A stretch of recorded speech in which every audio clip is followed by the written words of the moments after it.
Assalamualaikum warahmatullahi wabarakatuh. Hai teman-teman, gimana nih kabar kalian semua? Semoga sehat selalu ya. Nah, sebentar lagi akan memasuki pekan UTS. Gimana nih persiapan kalian semua? Semangat dong pastinya. Nah, sebelum saya memasuki ke materi, izinkan saya terlebih dahulu untuk memperkenalkan diri saya. Perkenalkan, nama saya Farah Aratul Jannah. Saya biasa dipanggil Farah. Saya dari program Studi S1 Manajemen Angkatan 2020. Nah, selanjutnya mari kita simak video pembelajaran berikut ini. Baik teman-teman, di sini saya akan membacakan subbab yang akan saya bahas kali ini. Subbab yang pertama yaitu pengertian koperasi menurut para ahli.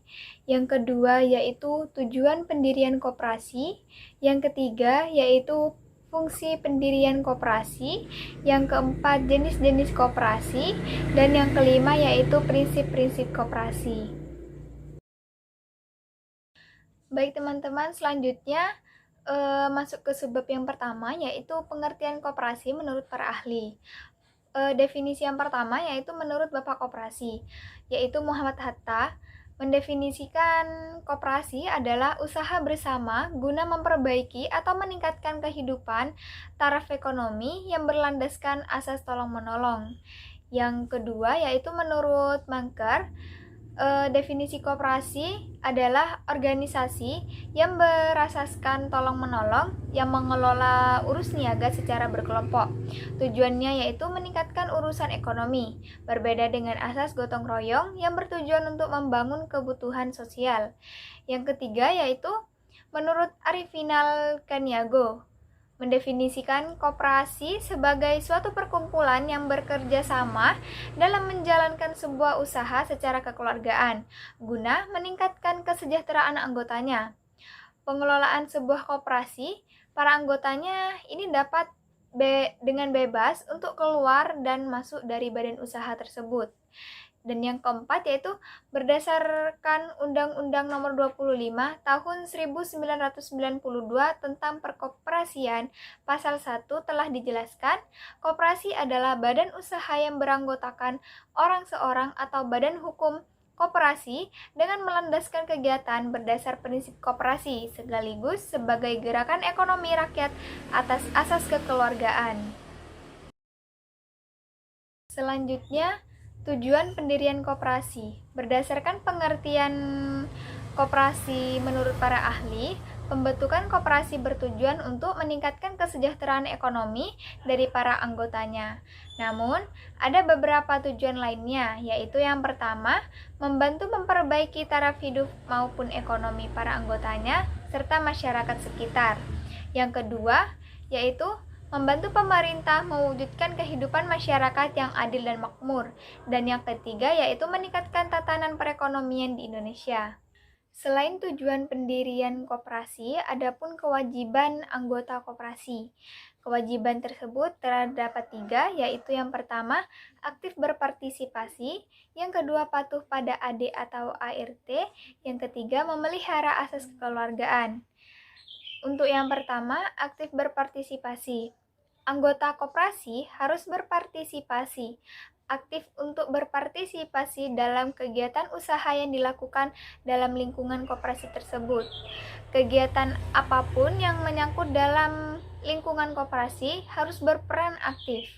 Dan yang kedua yaitu patuh pada AD atau ART.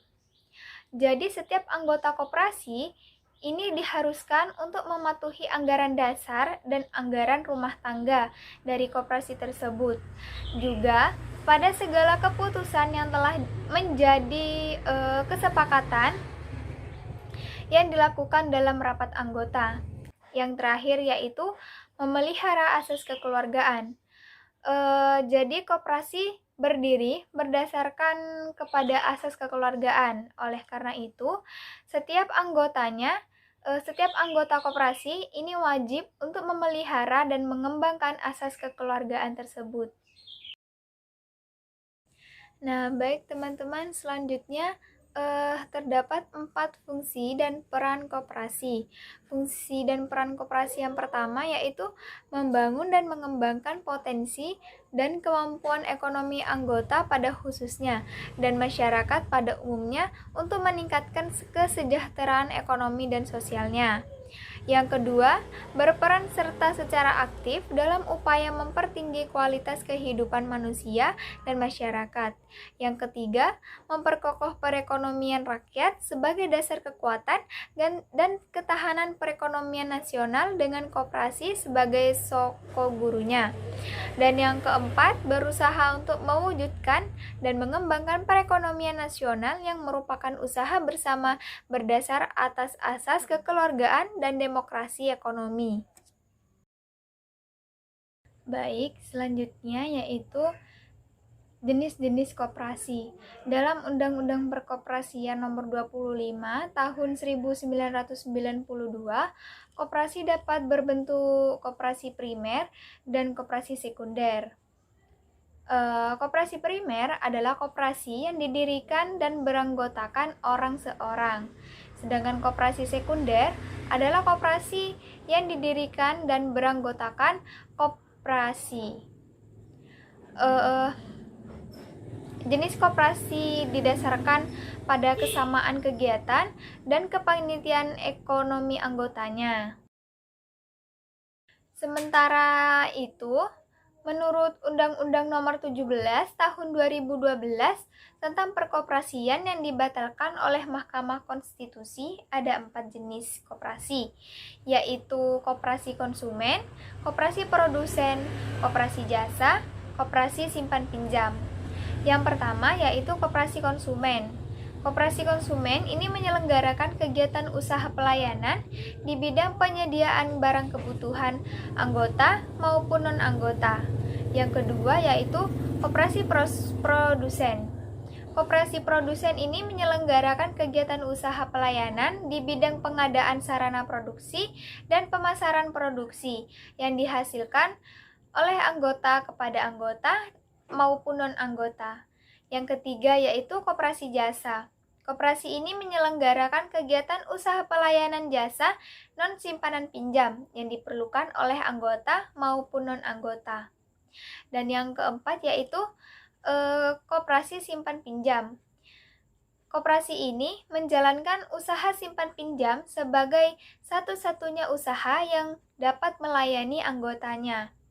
Namun, Undang-Undang Nomor 17 Tahun 2012 ini telah dibatalkan oleh Mahkamah Konstitusi karena dianggap bertentangan dengan Undang-Undang Dasar 1945 dan tidak mempunyai kekuatan badan hukum. Oleh karena itu, Undang-undang perkoperasian yang berlaku di Indonesia masih menggunakan aturan yang lama, yaitu Undang-Undang Nomor 25 Tahun 1992. Baik, selanjutnya tentang prinsip-prinsip koperasi menurut Undang-Undang Nomor 25 Tahun 1992, Pasal 5 Ayat 1 dan 2. Koperasi melaksanakan 7 prinsip koperasi. Yang pertama yaitu keanggotaan bersikap sukarela dan terbuka. Artinya sukarela di sini yaitu tidak ada keterpaksaan dalam adil modal dari anggota.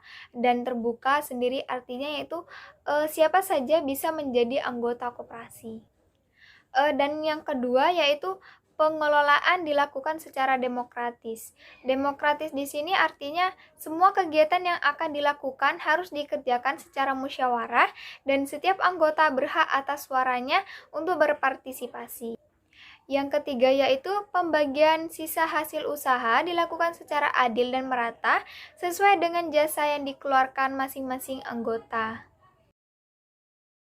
Selanjutnya yang keempat yaitu pemberian balas jasa terbatas pada modal. Maksudnya tergantung pada modal anggota yang akan dikeluarkan. Dan yang dimaksud terbatas adalah wajar dalam arti tidak melebihi suku bunga yang berlaku di pasar. Yang kelima yaitu kemandirian. Artinya koperasi di sini mampu berdiri sendiri dan mampu menghidupi anggota keluarganya tanpa hanya mengharapkan SHU-nya saja. Selanjutnya, pendidikan perkoperasian, artinya koperasi memberikan bekal pengetahuan tentang seluruh koperasi kepada anggota koperasinya. Dan yang ketujuh yaitu kerjasama antar koperasi, artinya saling membantu antar anggota dan saling membantu bersama perusahaan tertentu untuk memperluas usaha. Baik teman-teman, hanya itu yang dapat saya sampaikan. Kurang lebihnya mohon maaf jika terdapat tutur kata yang kurang berkenan atau salah kata yang saya jelaskan mengenai materi prinsip koperasi. Terima kasih sudah menyimak video pembelajaran kali ini. Saya akhiri. Wassalamualaikum warahmatullahi wabarakatuh.